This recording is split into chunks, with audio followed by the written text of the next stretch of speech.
Hello and welcome to Power Play, our show on Members of Parliament. This young MP's name is a bit difficult to pronounce correctly, but she's happy to decode it for you. So here it is, Tamilachi Thangapandian, real name Sumati.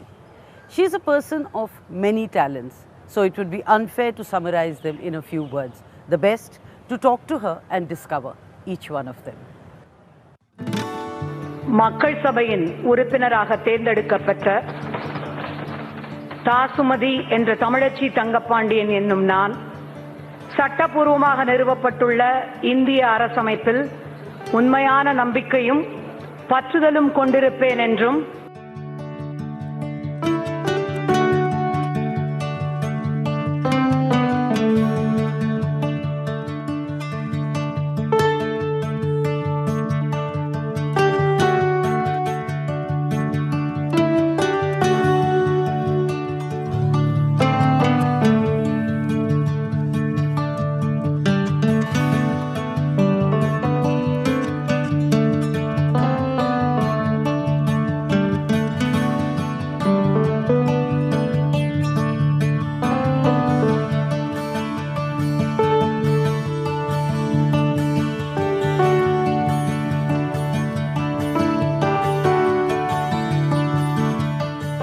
Welcome to the show and thank you for being here. Let me first start with your name, Tamilachi. It's a name which your parents did not give you. So why did you choose such a difficult one and make life difficult for many of us? Vanakkam and a very good morning to all of you, to the viewers of course through you. Tamilachi is a very strong regional name which shows my identity, of which I am really proud of. I chose that name deliberately to have an identity of the Tamil language, and I am proud to be a Tamil woman. So that's how the name is very important to me. Your real name, the name your parents gave you, was Sumati. Yep. Now from Sumati to Tamilachi has been a long, eventful journey. True. Tell me about it. Sumati is my maiden name, and officially in my records I am known as Sumati. I come from a very rural background. I come from a village near Virudhunagar, southern tip of Tamil Nadu. There my people can't even pronounce the name Sumati because it's very stylish. They call me as Samati.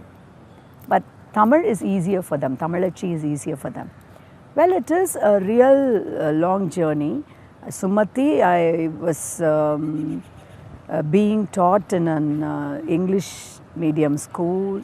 I did my BA, MA, MPhil and doctorate in English literature. But I choose to do all my creative and artistic activity in Tamil. Theatre, writing poems. So it is like there are two roads, to quote Robert Frost, diverged in a wood, and I chose to travel in the less travelled by, and that has made all the difference. You take pride in your doctorate in English more than you do in any of your other attributes, which are of course so many. Tell me about this. Was this the most difficult earned, or the others came easily? Yes, because it has been a fruitful result of 8-year-old research. So I've always, it's my dream to earn a PhD, because in my area, if at all you want to have a topmost rank in academics, PhD is the pinnacle of it. So it's a much dreamt one. So I always feel happy and proud to be a researcher, and a professor or a teacher or a lecturer never retires. I am a teacher, professor forever in my life, and research goes side by side with it. I noticed that when you are talking about your PhD, about your English literature, your hands still have a dancing pose and they turn into. So tell me about your training as a classical dancer. Yes, I am a trained classical dancer, but after my collegiate education, as soon as I entered as an academician in Queen Mary's College at Chennai, I branched off to theatre, particularly Tamil theatre. Tamil theatre is my passion. See, Tamil culture and the Tamil language tradition has a very rich indigenous theatre, of which we really boast of. And we have got pioneers and legends in Tamil theatre. And I personally feel that it ought to be taken to real places, and this younger generation, not only in Tamil Nadu but throughout India, throughout the world, should be aware of the rich cultural heritage of Tamil theatre. So from dance to Tamil theatre is the shift after me, after I started working as an academician. Okay, I'll just come to that, but before that, why did you resign your job as a professor? Yeah, this was way back in 2007. My father belongs to DMK party. He had been a member in DMK right from 1949. My brother is a DMK party member. Of course, I'm born in my family as a DMK member, and I'm proud to be that. When such is the case, when I was working as a professor in a city college, Dr. Kalainar, our leader, gave me a wonderful opportunity to hoist a flag in one of the youth wing conferences organized by our current party leader, respectable Thalapathy M.K. Stalin. So it is a very wonderful opportunity which I don't want to miss. And imagine a woman being given such a lovely, great opportunity, and DMK always sees to that proper space should be given to women. So that way I found that opportunity as my lifetime opportunity, and I have to resign my job and make a foray into full-time active politics. That's the juncture at which I made a decision to quit my job and joined in active politics, mainstream politics. But to bring you back to your quote of Robert Frost, this was not a less travelled road. Yes, of course. See, it is a place where, don't read in between lines, where angels fear to tread, devils will have a gala time. But I always feel that you can always make a difference irrespective of the arena in which you work. It is the person, it is the scepter that matters, not the throne. So I've always felt that, and the party in which I am and in which I will always be has its own credibility and has its own track record, which helped me to make a right decision at the rightful juncture in my life. You know, you are speaking very passionately about politics, and I understand it now that you've been elected. But to quote one of your statements, that I have done so much and I decided to do politics just like that. Let me just do this. So it was, to my mind, maybe a casual thought which then worked to... No, see, being an artist, being an academician, being a person who has always been oriented in the artistic and the creative space, you wouldn't be that much focused on getting a chair or a sort of a power to implement your ideas. That has been probably at the back of my mind throughout my journey. But at one point of time, you realize that if at all you want to do really good things to people, at one point of time, you will definitely feel that you need some power to implement the good ideas or the good intentions. And that's how I thought, might as well, because I've been actively involved in the public domain as a professor, always associated along with the young and upcoming minds. So as a theatre person, I've performed in streets, doing street theatres. And you need some sort of, like a stamp, I might say a chair of power, to implement certain dreams of yours. And that's how probably I ended up in this. Yes, to bring you back to might as well, which you just said. Is it might as well, or is it now a mission, and is it your final calling? Now it is a final calling, I would say, because you will, once you decide, I always take time to decide, but once I decide, I will be very, very focused and, like I will plunge deep headlong into whatever I decide to go along.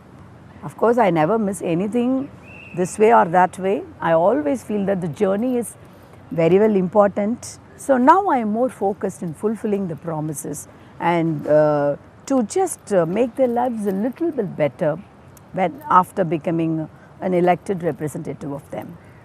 You promised biosanitary vending machines in Yeah. public places. Tell me Yes. about that.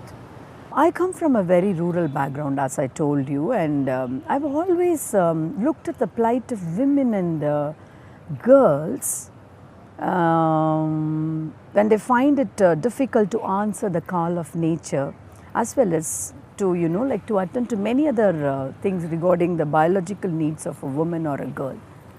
So, sometimes I used to wonder, you know, like a girl from a village or a rural background still has her inhibitions and shy away from, getting any sanitary napkin. Still there are inhibitions. So this sort of keeping public vending, sanitary vending machines in the public places will definitely ease in their life a lot.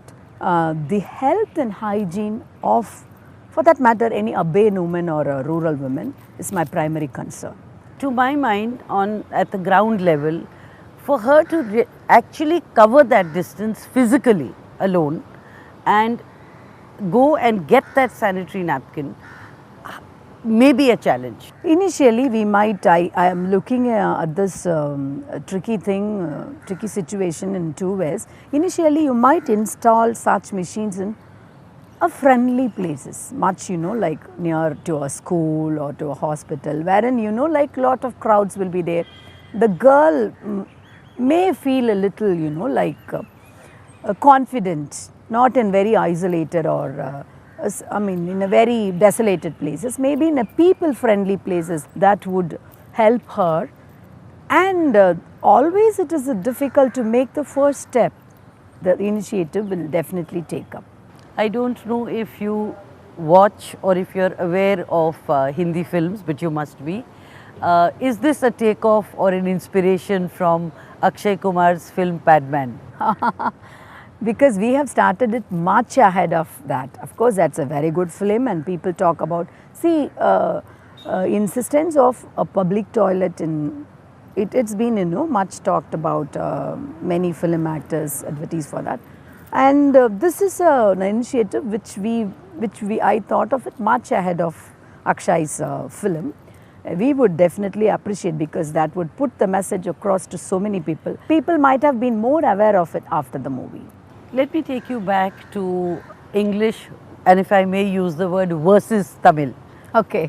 English is your workspace, Tamil is your creative space. But had you done theatre or positioned yourself as a theatre person in English theatre, it would have given you more fame, if I may use the word, nationally. Tamil theatre is a bit restrictive, yet you chose Tamil theatre. There is a famous writer by name Kugi Wantiago. He is African writer. He was writing all along in his life in English, because as you say, when you write or when you do anything in English, it will definitely bring the international accolades. But at one point of time, he announced to the world that I'm no longer writing in English. I am returning to my indigenous language. And he says, it's not a personal statement, it's a political statement. It's very important. That way, I purposefully choose to write in Tamil.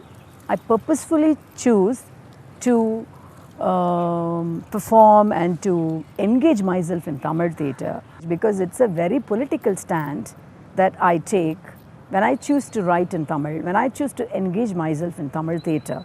As you said, Tamil theatre has a very rich, we have a written literature script which dates back to 2500 years ago.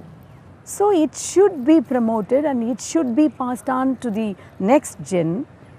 And if I fix up myself, my work, my creative space as well as my theatre space in Tamil, that is purposefully done, because I always feel that Tamil is much higher, it's much more on a higher platform than any other languages. Please, I'm an English literature person. We love all the languages. I will always tell, not merely my students, but all the citizens, we are all citizens of the world. We are not against any languages, but use all those languages as wings for your journey.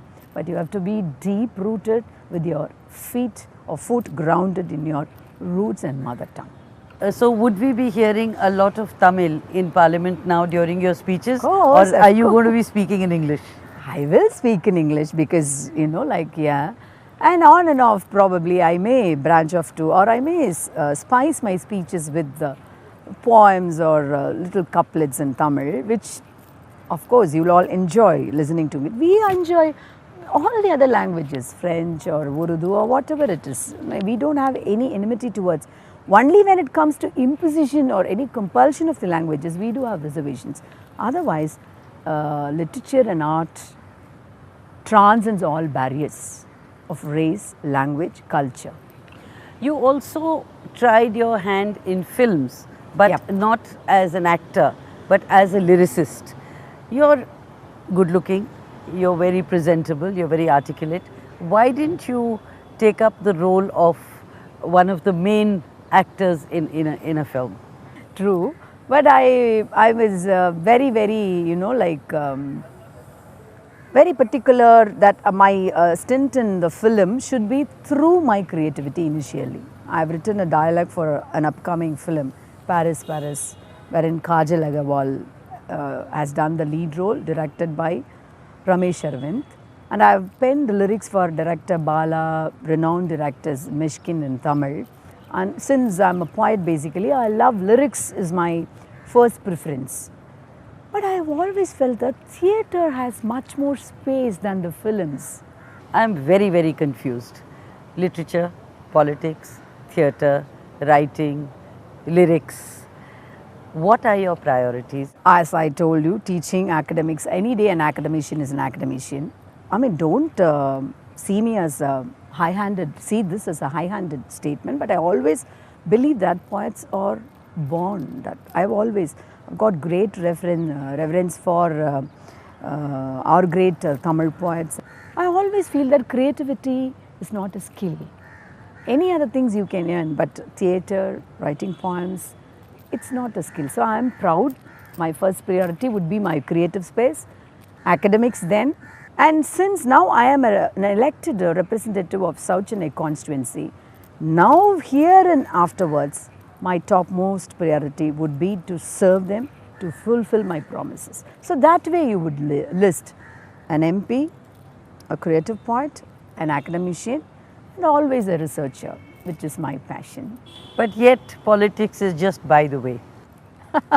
I shouldn't rather, because I'm an elect representative. I should have take up the credibility and responsibility, because when you win with such a vast marginal majority, you have a fear to, you're answerable to the people. So that way, it's not by the way, it is the way. It is the only priority at the moment. I hear a kind of melody in your words, so let me take you back to your being a poetess.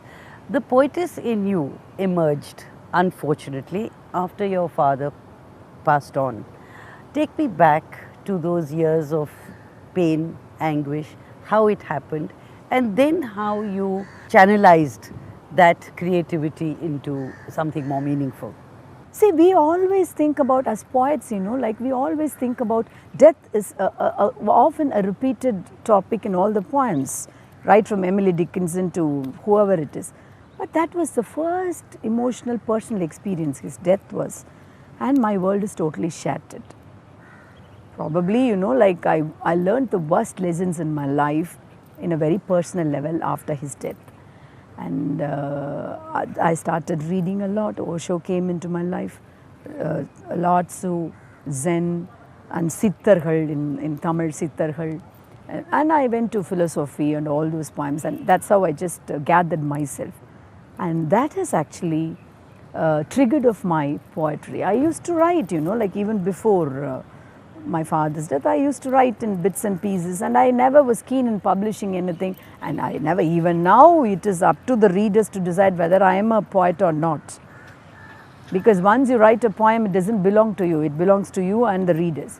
So that particular, especially the darker tragic days in my life, put me into an emotional low tide period, and that was the trigger point for all my creativity. You just mentioned that after your father's death, some of the worst lessons you learned were then. Would you take me through one or two of them, if it's not treading too much personal ground? He has always taught me the basic principles in life. For example, I would state, see, he was a state minister when I was working in Queen Mary's College in Chennai. So one fine morning, he would ask, would you greet your principal if at all you just stumble on her on your way? So yeah, it goes without saying. I used to wear coolers during summer, and Queen Mary's College is a very prestigious college which is known for a lovely campus with lot of trees. So I would always put an umbrella and goggle. So how would you greet your principal if you were sporting a goggle? I said, I never thought of it, I will just say good morning. Then he advised me, you have to take out your coolers, remove it and then greet her so that she could see your eyes. These little things matters. So that was a lesson for my life. So when I was left without him, you know, like I was married, of course, I've got a lovely, wonderful, affectionate husband, and my second child was just born. But then for each and everything, you know, like I would just ring him up from one of the shops and I would ask him, Appa, I bought this, would you just give me the money for this? And he would always, he's, you know, like he would get clothes, all the, he is a man of fine taste. I would attribute my dressing sense only to him. So I just, for each and everything, I felt like I was left in a lurch. I felt like I was a toddler just learning to take my first step again, groping in darkness. What did life teach you then? You have to, you know, like get up, keeping your own elbows on the ground, and you have to be on your own. As a woman, as a wife, or it doesn't matter. You have to, you know, like as a solid, strong woman. It taught me how to be strong in your worst tide and worst days. So strength, you know, like that's the word I would insist. And the inner strength I got after his death. Would he have imagined you in politics? TMK, I would say, is not a mere political party. It was started as a movement for social change and reformation. Then it became a political party emphasizing for the rights of Tamilians. But it is more than that, it's like a big family.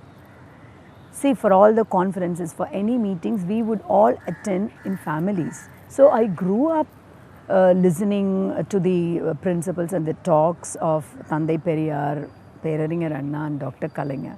So it goes without saying. Say, I would always say that the red and white corpuscles in my blood, I would say it is black and red corpuscles. So he would have definitely been happy. You're happily married, have a happy family, 2 daughters, and yet you advocate, or you have often, your work has reflected that male support is not necessary for a woman to get along in life. How much do you depend on your husband? Of course, I do love him and I do depend on him regarding matters of my children and bringing up family. It goes without saying. But depend is the word I would like to put in quotes. Not in the real sense of the word, maybe, probably, emotionally sometimes. I've always been an economically independent woman. And I would say that, see, all these institutions in a way bind women. So not necessarily that you have to be bound up with the man in your life to get along. See, I am a poet, I am a creative writer, I am a theatre person, and I work mostly with women. I associate myself as a fellow of my sisterhood. So I can't just shut up my eyes to their plight and then to their stories. And I always feel that, see, even right from our literature, our Tamil literature and our Tamil history shows, Velu Nachiyar, I come from southern side, you know, like Velu Nachiyar of Sivagangai was the first freedom fighter, I would say, much earlier than Jhansi Rani of this side. So we've got women. He was the one who fought into the battlefield with holding a baby on her back. So not necessarily that you should have a man in your life. If the man is worth having in your life, it's well and good. Otherwise, you know, like why should you have you to touch I mean, to carry the baggage unnecessarily. That's what I feel, and I emphasize on that. Does your husband know this? Very well, he reads. He's the first, fan as well as a critic of my writings. So he's very friendly, and he's much progressive and much liberal in his thoughts. He's almost, I mean, we like a companion and a friend, not like a typical husband, the word, whatever it carries. Being a woman, was this election tougher? And do you think it would have been easier if the gender bias was not there? Basically, I don't believe in claiming any special rights in the name of gender. But we do have to claim certain times in certain contexts, because the gender discrimination still exists, and we have got a long way to go in that. And yes, of course, it was tough, and it was tougher in certain times. For example, I was trolled, or he's like my brother, when he paid a compliment, it was, like trolled in a very wrong sense. I always ask this question to the society, that why do you question a woman when she comes to public space, if she, about her demeanor, about her appearance, about her choice of clothes, about her jewelry? And why do you always associate this intellectuality with a pair of jeans and a tee, and with a nondescript look? I come from a village, and I'm a woman with strong Tamil sensibilities. I like flowers. I'm not, decking myself in gold and diamond jewelry with all the indigenous handcrafted things. I always see to that. I'm dressed up in my indigenous handcrafted textures, textiles, and so everybody has a right to express yourself. And why do you question if it is a woman, and if she is well dressed and good looking? Why do you always have to, troll, or to just, pass on negative comments? That way it was little difficult. Thank you, Dr. Tamilachi Thangapandian, for being here, and I hope I pronounced your name correctly. Vanakkam, pleasure is mine. Yes, to my heart's content and happiness, it's rightly pronounced. Lovely meeting you, and to have caught up with your audience. Thank you very much.